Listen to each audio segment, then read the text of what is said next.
안녕하세요. 인생커닝 박종균 변호사입니다. 오늘은 작은 빚으로 시작을 했지만 결국에는 빚으로 인해서 무너진 20대 중후반의 여성에 대해서 이야기를 좀 해보려고 해요. 사례를 각색해서 말씀드리도록 하겠습니다. 네, A씨는 20대 중후반의 여성이에요. A씨는 평범했습니다. 사실 넉넉치는 않았지만 20대에 이제 즐기고 싶은 것도 많았고 사고 싶은 것도 많은 그냥 일반적인 여성이었어요. 근데 이제 이것이 불행의 씨앗이 될 줄은 상상도 못했습니다. A씨는 넉넉지 못한 환경에서 자랐기 때문에 돈을 벌고 싶은 마음은 있었어요. 언젠가 돈을 벌면은 사고 싶은 것도 마음대로 사고 놀러 가고 싶을 때도 언제든지 놀러 갈 수 있는 삶을 살고 싶었는데 이런 이유로 한 친구랑 이야기를 하다가 친구가 어떤 권유를 하게 돼요. 보통의 사람이라고 하면 조금 의심을 해야 되는 상황이었지만 A씨는 친구의 권유로 한 다단계 설명회에 참여하게 됩니다. 물론 처음에는 다단계라는 걸 안 것은 아니었지만 친구가 쉽게 돈을 벌고 있다라고 하니까 A씨도 혹했던 거예요. A씨는 이제 이렇게 해서 그 해당 다단계에서 설명회에 참석을 하게 되는데 여기서 나오는 것은 뻔했습니다. 많은 돈을 벌 수 있다. 제품의 질이 훌륭하고 우리는 일반적인 다단계 회사가 아니다. 이런 식으로 세뇌 교육을 시킵니다. 사실 법적인 지식이나 여러 가지 사회 물정에 얻어왔던 A씨 같은 경우에는 모든 것을 본사가 이렇게 얘기를 하고 확신을 하니까 또 실제로 믿게 돼요. 그리고 무엇보다 가장 A씨를 혹하게 했던 거는 돈을 쉽게 번다라는 부분이었죠. 본사가 책임져 줄 것이라는 어떤 믿음에 넘어갑니다. 결국에 수없이 많은 성공 사례, 강연 등을 통해서 넘어간 A씨는 자기의 욕망을 다스리지 못하고 A씨는 모아놓은 돈이 없었기 때문에 필요한 비용을 신용카드, 카드론 등으로 시작을 해서 수백만 원의 빚을 일단은 져요. 이 대출을 통해서 물품도 구매하고 여러 가지 투자를 하게 됩니다. 사실은 본사에서는 거의 책임지지 않는 프로그램이었어요. 왜냐면 자신의 명의로 사업자를 내고 다단계 사업을 시작을 하는 거였기 때문에 당연히 A씨 본인에게 모든 책임이 있는 거였습니다. A씨가 다니던 직장이 있기는 했지만 많은 월급을 받는 직장은 아니었거든요. 이걸로는 한계가 있다고 생각을 해서 시작을 한 거죠. 근데 막상 파는 물품을 받아보니까 품질도 조악하고 또 계속해서 본사에서는 돈을 더 납부를 하라고 했어요. 뭐가 필요하다 이렇게 얘기를 하면서요. 그리고 이거가 실제로 수익이 돼서 어떤 식으로 될 거다라고 계속해서 얘기를 합니다. 그래서 돈을 계속해서 집어넣게 돼요. 근데 실제로 다단계를 통해서 받아온 물건이나 다른 사람에게 영업을 할 때를 보니까 판매도 되지도 않고 실제로는 잘 안 됐습니다. 그리고 이로 인한 모든 손해는 A씨가 지금 부담을 하고 있는 상황이었고요.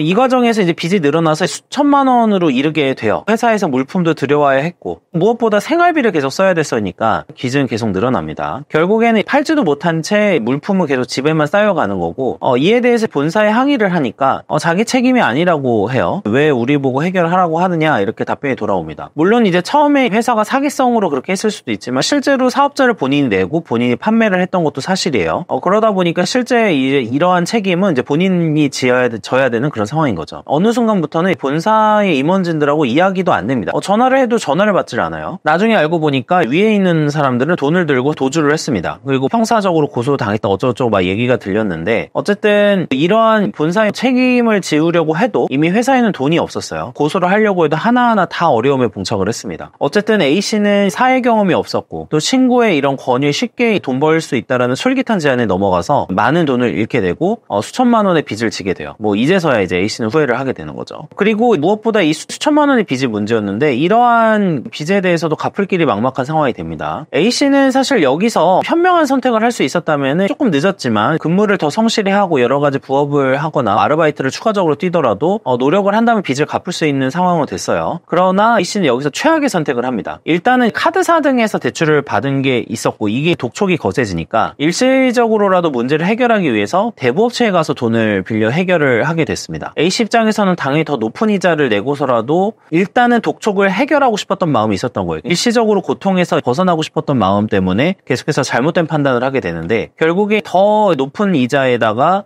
여러 가지 문제가 있는 사설 대부업체 등에 돈을 빌리게 되고요. 정기적인 이제 이자 납부일에 따라서 이자를 납부해야 되는데 금액이 점점 원금 이제 채무 금액이 커지고 이자 금액이 크다 보니까 벅찬 상황이 됐어요. 빠져나올 수 없는 늪처럼 돼버린 건데 정신 차리고 이때서라도 또 성실히 근로를 했으면 모르겠지만 그런 것도 아니었고 일반적인 직장을 다니면서 갚을 수 있는 데는 한계가 있었습니다. 생활비도 써야 되고 하니까 불법 대부업체에 대한 이자도 잘 납부하지 못하는 상황이 되어버려요. 이렇게 되니까 대부업체들은 행동을 하기 시작을 합니다. 추심업자들이나 불법 대부업체 같은 경우에는 직장에 방문을 하거나 가족이나 가족이나 친구에게 빚에 대한 사실도 알리면서 압박을 하는 경우도 있고 여러 가지 케이스가 있는데 계속해서 A씨가 다니는 회사도 수소문을 해가지고 찾아내서 1층에서 로비에서 대기하고 있다든지 이런 상황들이 벌어지게 돼요. 그러니까 A씨는 이런 부분 때문에 회사에서도 정상적인 생활을 하기가 어려워진 거죠. 여기에다가 A씨는 밤이 무서워졌는데 늘 대부업자들은 추심업체에서 집 주변에 어슬렁거립니다. 이제서야 A씨는 돈이 이렇게 무서운지 알게 돼요.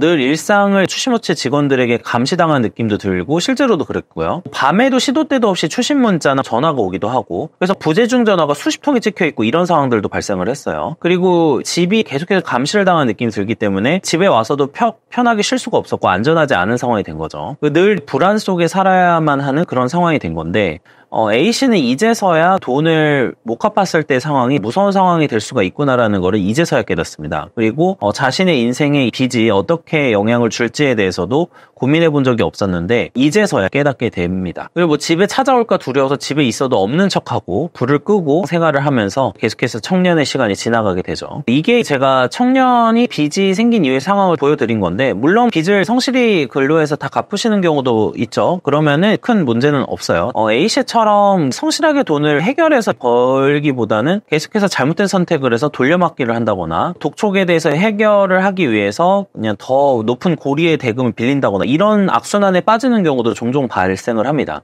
그래서 제가 생각하는 부분은 돈을 쉽게 생각하는 사람은 늘 비극을 맞이한다는 건데 A씨의 경우에도 마찬가지였죠. 이 돈을 쉽게 벌려는 생각, 돈을 쉽게 소비하려는 생각도 계속해서 삶에 있어서는 비극을 불러일으킬 수 있다라고 생각이 들고요. A씨의 사례를 통해서도 알 수 있는 부분이 이제 돈이 없을수록 쉽게 돈을 벌기 위해서 잘못된 판단을 하는 경우가 늘어난다는 거예요. 예를 들면 1금융권 추가 대출이 보통 A씨 같은 경우 힘드니까 결국에 카드론 같은 것으로 돈을 충당을 하게 되고 카드론도 이자가 굉장히 고리죠. 11%, 15% 이런 식으로 되는데 이 카드론도 어려워지면 결국에 제2금융권을 대출받고 아니면 당연히 주변 지인들에게서 돈을 빌리고 여기서 더 나아갔을 때 A씨처럼 이제 불법 대부업체, 사설 대부업체나 불법 사채업자에게까지 돈을 빌리는 그런 상황이 된다는 거죠. 빚의 시작은 A씨처럼 사업을 위한 자금 융통일 수도 있고 실직인 경우도 있는데 소비나 사치도 들어가 있는 경우도 포함됩니다. 계속해서 이렇게 해서 돌려막다가 빚의 악순환에 빠지게 되고 이제 벗어날 수 없는 늪에 들어가게 되는 거죠. 제가 일하면서 느끼는 게 있다면은 돈이 없을수록 돈을 쉽게 보거나 조금만 해도 돈을 벌 수 있다고 생각하는 경우가 생각보다는 많다는 거였어요. 그러니까 보통은 반대일 거라고 생각을 하죠. 돈이 없는 사람들은 당연히 돈 벌기가 더 어려워 이렇게 하면서 세상을 부정적으로 보는 경우도 많은데 아예 극단적으로 반대인 케이스도 있어요. 반대로 돈이 없으니까 그리고 돈을 제대로 벌어본 적이 없고 모아본 적이 없기 때문에 돈을 쉽게 생각하는 경우도 있습니다. 그러다 보니까 이런 별 생각 없이 사업을 시작한다거나 쉽게 사기를 당한다거나 이런 케이스가 되는데 대표적인 게 A씨처럼 이런 거예요. 하루에 1시간만 일해도 월 몇백만 원 수익을 보장한다. 이런 식의 광고에 현혹되게 되는 거죠. 공부도 예를 들면은 공부로 치면은 하위 10%의 학생이 공부를 제대로 해본 적이 없는 상황에서 공부 좀만 하면 스카이 갈 수 있어 라고 생각하는 친구들이 있어요. 이런 상황과 비슷하다고 생각을 하시면 됩니다. 그러니까 공부를 제대로 해본 적이 없으니까 공부를 오히려 쉽게 생각하는 상황들인데 작은 돈을 서서히 이렇게 쌓아가는 이런 노력이나 성실의 가치에 대해서 제대로 알지 못하는 경우가 생각보다 많다는 거고 A씨의 사례도 이런 사례와 유사합니다. 물론 채권의 공정한 추심에 관한 법률에 따르면 이런 야간 추심이나 관계인들에 대해서 채무와 관련해서 방문하거나 연락을 하거나 이런 거는 원래는 불법이에요. 당연히 폭행이나 협박도 금지되는데 이런 상황을 접하게 되는 상황이 뭐냐면 만약에 채무자가 변호사한테 대리인으로 선임을 하고 서면으로 채권 추심자에게 통지를 하면은 채무자에게 연락이 금지되는 규정이 있어요. 그래서 이런 상황들을 간혹 접하게 될 수가 있는데 근데 우리가 생각해봐야 될 거는 일단 이런 불법인 여부를 떠나서요. A씨의 빚은 사실 자신이 초래한 부분이라는 거를 간과해서는 안 됩니다. 그러니까 직장 생활을 성실히 해서 수백에서 수천만 원 정도의 빚은 변제를 할 수 있는데도 사실 그렇게는 못했죠. 그리고 대책 없이 남의 돈을 빌리는 것의 무서움에 대해서도 인지를 못했어요. 간혹 이런 케이스도 있어요. 돈이 없다면서 최신폰 사용은 다 하고 애완동물도 키우고 다 하는 그런 경우도 있는데 A씨도 사실은 그런 경우에 해당하기도 했던 거예요. 그러니까 제가 경험했던 이야기 중에서 이런 빚의 무서움에 대해서 모르고 삶이 꼬이는 경우를 접하게 되는데 오늘은 이 부분에 대해서 이야기를 드리면서 빚에 대한 개념 이런 부분을 확실하게 하는 게 인생에 있어서는 굉장히 이제 순탄하게 흘러갈 수 있는 가장 기초적인 것이다 라는 부분을 좀 말씀드리고 싶어서 영상을 찍어보았습니다. 네, 시청해주셔서 감사합니다.